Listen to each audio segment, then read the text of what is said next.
Nick, Nick, Nick, Nick, Nick, Nick, Nick. Nickelodeon. Nick, Nick, Nick, Nick, Nick, Nick, Nick. Nickelodeon. Hi, I'm Geraldine Mayborn. And I'm Jeffrey Darby. The two of us are considered to be the mother and father of Nickelodeon. I'm president of production and she's president of the company. We see everything and make sure everything runs smoothly. Today we're going to bring you some exclusive behind-the-scenes interviews with some of the most important people in our network. That includes creators, writers, and directors, you name it. So why don't you tell us a little bit about yourselves? Well, I've been president for a little over 10 years now, I guess. The network has been extremely successful since our rebranding in 1986, and I think that success will continue for years to come. I agree with that. I've worked on numerous shows over the 80s and now 90s, and I'll tell you, we've had some amazing talent here. The actors, who are mostly minors, always show up and give it their all. Oh yeah, definitely. Our crew members are absolutely amazing as well. They have the greatest ideas and work so hard to make the best content. I could turn any kid into a star, and I'm not joking. This new girl, Amanda Bynes, absolutely phenomenal. I'm actually working on a show starring her right now, and I'm casting her on all that. Dan, we're rolling. Oh. Well, it'd be really nice if someone around here could tell me that, but okay. Sorry, let me get ready. Okay. Hello, I'm Dan Schneider, co-creator, producer, writer, and director of the amazingly popular variety show, All That. The kids on my show are absolutely amazing and just so popular. I have so many ideas for shows for them, but of course, the network makes all the decisions. If it were up to me, I'd give all the kids their individual show. Dan has so many ideas, but he just started All That a few years ago. We agreed to give him Keenan and Kel, but dear Lord, the man just doesn't stop with the ideas. We think it's best to give individual producers one show or two to work on so there's more opportunity for others. But Dan just keeps coming at us with ideas. I usually tell him the same thing, maybe in a few years. But I never mean it. If anything, I mean after I'm done on the network. I'm planning on stepping down soon to work on projects of my own, so pretty soon it won't be my problem. But he doesn't need to know that. I know Jerry will appreciate my ideas someday. They would bring so much to the network, I tell you, but these kids, you guys don't understand. They're just so great. My name is Lori Beth, and I absolutely love working on All That. It's one of the best parts of my life. If you go fishing and you don't use all the worms, put cheese on them, give them to your little brother and tell him it's wormaroni and cheese. We apologize, Ishbu. We'll put away our offensive yellow books. Well, in my foreign land, we must dispose of such things that are yellow.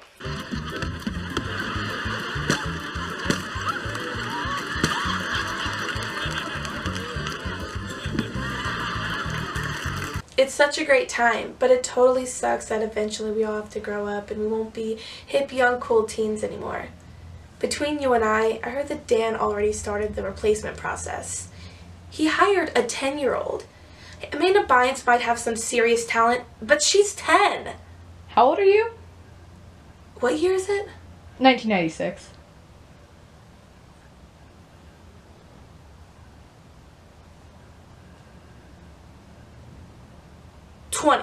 Hi, I'm Amanda Bynes, and I just got hired onto this show by this super cool producer guy, Dan. Dear Ashley, that's me. She popped the corn.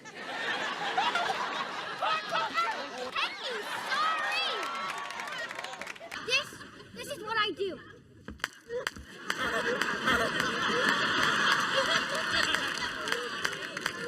I may only be 10 years old, but I got crazy talent. He's gonna give me my own TV show one day. I don't really understand Dan's obsession with Amanda. She's 10. Although she fits the demographic of our viewers, I just don't think she's ready for fame. His other much older kids, however, they're amazing.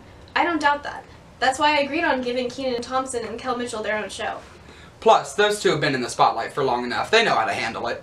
I'm worried about giving Amanda a show while she's so young. She could be impulsive and eventually tarnish our image. What's up? I'm Keenan, I'm 18, and I'm enjoying my time at Nickelodeon. I can fly first class, I can fall down and not get hurt. I can also kick balls real high in the air.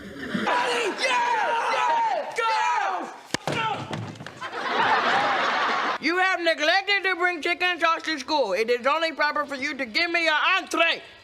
How long do you plan on staying on the network? How long do I plan on staying? As long as possible. Honestly, I was planning on staying until they dragged me out. Do you have any plans after you leave? Well, not exactly. Since Dan gave me and Kel a show, I thought we were going to stay on here for a long time. But if we do have to leave, I'll probably go to SNL. I would love to do that.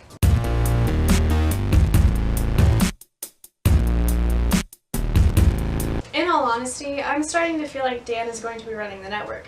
And you know, that's fine, considering I'll be gone soon. But I do have worries. I don't know how I feel about Nickelodeon basically becoming Schneider's Bakery. We have done a lot of other successful live-action shows, but with every successful show comes a short-lived one-season show. Like Salute Your Shorts, for example. Great idea, great show, but only 26 episodes. Dan's 2 shows are pretty big hits, but other live-action shows give it some variety. But when Clarissa Explains It All ended about 2 years ago, Dan's idea machine unfortunately became unstoppable. When I came up with the idea for Clarissa, I didn't expect the show to run until she was 18. I expected to be a more middle school oriented show. And over the years, became a show about teen issues, family, dating, and whatnot. But I do believe my cast and crew handled that very well. I started playing Clarissa on the show when I was 15 and it ended when I was 18 years old. Clarissa was starting to look less like a teenager and I guess the network didn't like that. Letting go is hard, but I knew it was inevitable. Mom, don't you realize that if I don't watch TV, I won't be able to keep up with the cultural level of my peers? My dad's turned into a monster, and there's nowhere to hide. He's back. He talks louder. He looks stupider. And he doesn't listen to a word you say. Can this really be your dad? Next is Dirk. He claims to be the biggest jock at Thomas Tupper Junior High. Well, what was the question? Dirk's vocabulary is kind of limited. What was it like to become an adult over the filming of the show? Oh, it was quite interesting. All of the teen cast grew with me. We all experienced the same things while being closely knit together. It only got difficult when parents got involved, and my mom could be an absolute nightmare for everyone. Oh yeah, Melissa's mom was terrible to deal with. I had to step in to take care of her when Mitchell got scared. I didn't even work on Clarissa, but I know how awful Melissa's mom is. I can't say her mom was the greatest person to work with, but she certainly wasn't a nightmare. At least when she wasn't not trying to be involved in the show. But what can I say? She's a total show mom. That's just how show parents are. They want their kids to get paid the most, to be on the air, and to stay away from the other kids so there won't be any teenage tension. Did I ever date my cast members? No, they're all like brothers to me. I did go on a few friendly dates, but I knew my mom would have killed me if I dated any of my fellow cast members, or really anyone at Nickelodeon. Plus, I knew some cast members of other shows like Hey Dude that dated, and it just made things awkward after they broke up. I didn't want to be the cause of any awkwardness. See, I'm super grateful that I ran an animated show not produced at Nickelodeon Studios. I never had to deal with all those kids running around. Working on an animated show, so much better than working with kids. You'd think the most difficult part of my job would be working with child actors or their parents, right? Well, let me introduce you to John Crickfalusi. That man was the hardest person I've ever had to work with.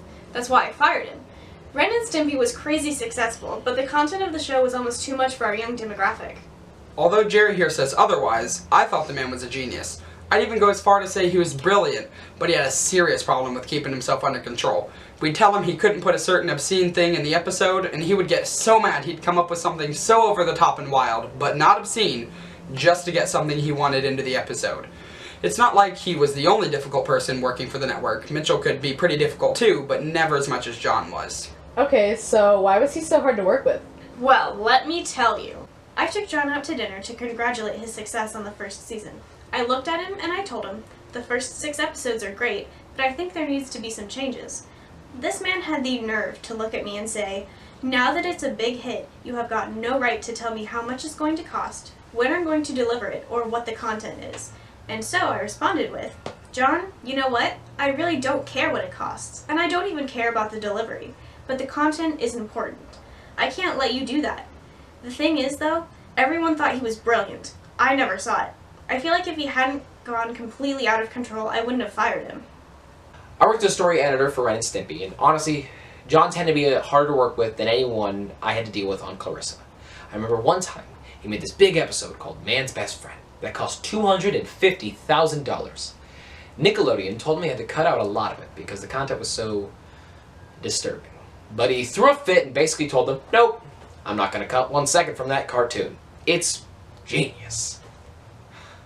It was not the content Nick would want to see on their channel. Because the network as a whole couldn't agree, it was never aired. I know a lot of people on my shows have found me difficult to work with, but obviously, they haven't met John. As the one who brought animation here, I had to deal with John a lot. I was the one who chose the show because it was essentially full of pointless humor, which is what kids like. But overall, it made me feel something. Jerry didn't see the appeal of it, but gave me 6 episodes to prove it to her. But I knew what I was in for when John told me he wanted to kill off 2 main characters in the pilot. I did the best I could to keep the man together, but I generally liked Ren and Stimpy at first. But after the whole Man's Best Friend episode issue, none of us could take it anymore. That one episode was so violent, it caused us to fire him. However, it was a creator-driven show, so I didn't want to destroy the episode entirely. I told some of the show's animators to reanimate it, but they told me they wouldn't out of respect to John. And I get that. But this episode crossed the line. I eventually went to Jerry and told her we couldn't air it, and we never did. John was absolutely out of control on his show for such a long time, and the best decision was to fire him. After we fired him, there was a lot of tension in the Ren and Stimpy production team. Everyone took a side. It's been 4 years and the show ended last year, but there's still a lot of tension. The one thing that breaks my heart is the fact that I was one of his biggest supporters until the very end. He can attest to that. Although Jerry hesitated, I persisted we put it on the air, but he let me down big time. Listen, I was bringing those Nickelodeon guys a lot of money. It was the most successful out of the other 2 cartoons at the time. I was glad college students watched it instead of kids. I felt like that meant I could do whatever I wanted with it, but the executives said otherwise. When I lost my mind, or whatever, I stepped down. They did not fire me. I refuse to believe they did. But it's their loss, I guess. But I am really grateful that they supported me for as long as they did. Although there were numerous times Vanessa and I didn't see eye to eye, she did support me up until the very end. And I appreciate it. I just hope I can get back into the business soon. John insists he was not fired, but he was in breach of contract for numerous reasons. He wasn't giving us episodes on time, delivering disturbing content, and being way over budget. That right there was enough to fire him alone, and we didn't need the world to know that how out of control he was. But I'm sure they know by now. I think John's termination was a definite wake-up call for the other animation creators. And we never had any issues with the other creators because of how well Jerry and Standards enforced what they stood for. Well, except for Mitchell. He may have mentioned in his interview that people find him difficult to work with, which is true for some, but I agree that he's difficult. But he helped out massively when it came to the expansion of Nicktoons, especially in the writing area. I brought him in to be a story editor in case anything were to go wrong, and he butted heads with pretty much everyone on the animation side. He was often busy shooting Clarissa in our Florida studio that he was unable to work with the other shows he was hired onto. Yet he still felt as if he was in charge of the other shows, even though he was just story editor. When my ex-husband, our close friend, and I pitched Rugrats to Vanessa, we had no characters or sketches or anything, just an idea. It's the only original Nicktoon still on the network, but man, it is difficult for the crew. Mitchell, for example, caused a lot of problems for us. Mitchell Kriegman practically tore the whole animation department apart on some days. His Clarissa team loved him, as well as everyone in the Universal Studios lot, but while he charmed them, he stressed us out. He was like John, in a way, wanted everything his way, and would throw a fit until he got it. But at the time, we would all have deadlines that we'd had to meet, and we'd need his approval on the script. But he was busy filming Clarissa, which pushed us days, even weeks, back in production. I knew Mitchell was bad at his job of story editor, but I didn't fire him for it. That wasn't up to me either. That was up to the individual show's creators. Plus, he wasn't as fireworthy to me as John was. A lot of people complain to me about Mitchell. There would be some days I visited the Rugrats crew to check in, and Paul would be out of his mind waiting on a call from Mitchell. I would have taken matters into my own hands then, but I knew Mitchell would have had a meltdown. Many times Mitchell would go to the writers or creators of a show and say, okay, so Doug did it that way, but what if he would have done it this way instead? And would have gone on to pitch wild ideas about the characters. He's almost the Dan of the animation side, but people get along with Dan. There was a time that Mitchell called one of the writers and gave him this big idea to change the script for an episode. The thing is, there was nothing wrong with the script. He just wanted babies to do something different. The writers told him one of us would like it, but Mitchell insisted. He pitched it, none of us liked it, and Mitchell threw a fit. So I fired him. None of us even knew that we had dealt with Mitchell for the longest time until after we fired him a few months ago. We fired him and Paul let the other shows know, and they were like, dude, you just now fired him? We did that years ago. We were just so mad that they never told us. I was so sad to see Mitchell go, really. We thought we did the right thing hiring him on, but in reality, he just made everyone miserable. We may have a lot of work drama when it comes to our animation side of things, but in reality, the crews on animated shows tend to be a bit more out of touch than the ones on live action shows. That can lead to false information and a lot of tension. However, the animation was a good thing for us, and we've definitely grown from our past mistakes. We developed our first 3 cartoons. Or, as we like to call them, Nicktoons. My bad, Nicktoons. Anyway, we developed the first 3 Nicktoons to air in 1991. I gave Vanessa the task of finding them. I was hardly involved with it.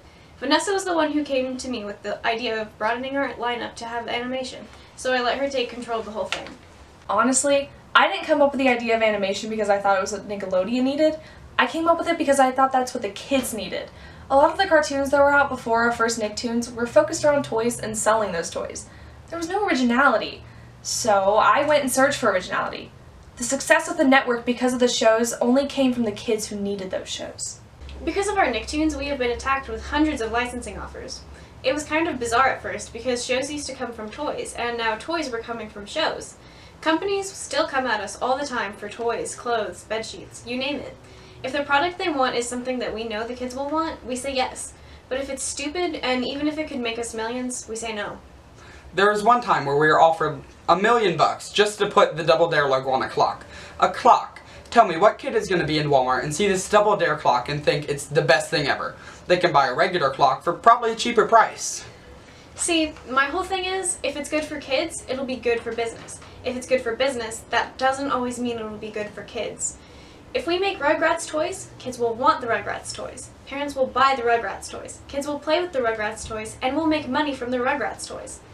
If we make some Double Dare clock, kids will not beg their parents for a Double Dare clock over, say, a stuffed Mickey Mouse, and that certainly wouldn't be good for business. In all honesty, adding animation to Nickelodeon was probably one of the best things we've ever done for Nickelodeon and for the kids both. None of that licensing crap ever came close to the boost in viewers. We started with 3 shows, and now that they've done so well, we currently have 7, including Rocko's Modern Life, Kablam, and Hey Arnold. And we currently have 9 more shows in development to come out either before 2000 or in that year itself. Since we opened our doors to animation, we've had hundreds of pitches, but only a few make it through to us. Some of them go to other networks, and they'll do fine, but we've yet to have a pitch that sounds awful do absolutely amazing on another channel.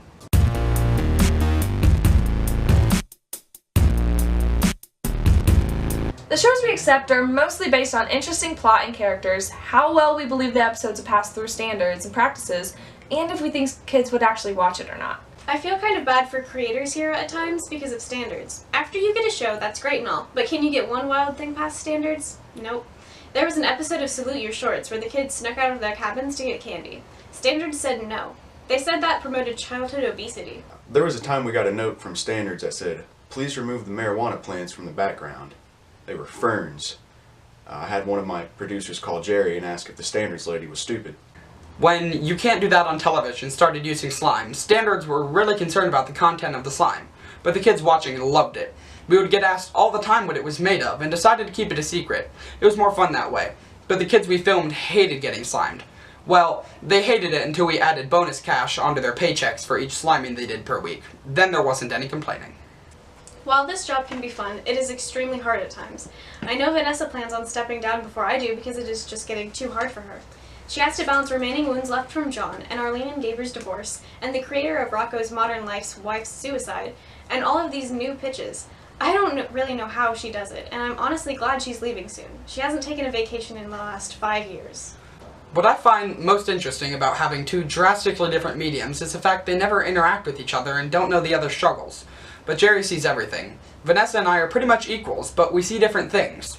I see kids and teens everywhere, whether they're behaving as they should on camera, making a mess, or trying to sneak a boy into their dressing room when their moms aren't looking. Meanwhile, Vanessa sees Arlene and Gaber fighting, John throwing a tantrum, and the crew of Doug politely drinking iced tea on a hot summer day while writing a new episode. But these 2 groups never know what's happening with the other. And in a way, it is just so bizarre. I sometimes hear now and then what goes on behind the scenes of Nicktoons, and I'm grateful that I'm not in any of those shows. They seem so disconnected. Our crew hangs out during and after shoots, and the crew treats us like we're their own kids. Yeah, we get in trouble from time to time, but we are kids. A bunch of adults bickering just seems like a terrible work environment. I regret diving into animation. I should have stuck with live action. You know what everyone's up to at all times, and there's way less approval the episodes have to go through. I got worried when Nick added cartoons. For one, it took away more opportunities for my shows to be produced, and I wasn't sure how things would play out in creator-driven animated shows. With live action, the creators do everything. With animation, you have to have more than one person animating, and you can't always have agreement that way. Plus, animated characters can do a lot more than humans can. If I requested one of my actors to do something gross like you'd see on Ren and Stimpy, they'd probably tear up their contracts and throw it away. But the animated characters have no say in it. If they do something gross, it's because the creator makes them, and the network doesn't like it. Animation definitely was great for our ratings and for the kids, but not good for our sanity at times. The people who make Nickelodeon what it is got exhausted, and continue to get exhausted. The same thing goes for live action workers as well. But these kids, they're watching us. They're staring at their TVs, watching our every move. Every single one. They don't need to know what's going on behind the scenes as long as what's on the surface is entertaining and true to our morals. They don't need to know every single time I've heard a kid swear on the set of Double Dare, or the obscene drawings of characters I've seen on bathroom stalls, or the amount of times I've heard a show creator scream in frustration. Those setbacks are what makes the show good for the kids, and when they grow up, they may find out what goes on behind the scenes, which can definitely be a different outlook for them. Though it is incredibly difficult, I really do love my job here. It is so rewarding to know kids across the world are watching us. When I started here, we had about 0.5% of kids watching. Now 56% of all kids watch. I hope that number continues to grow for a long time.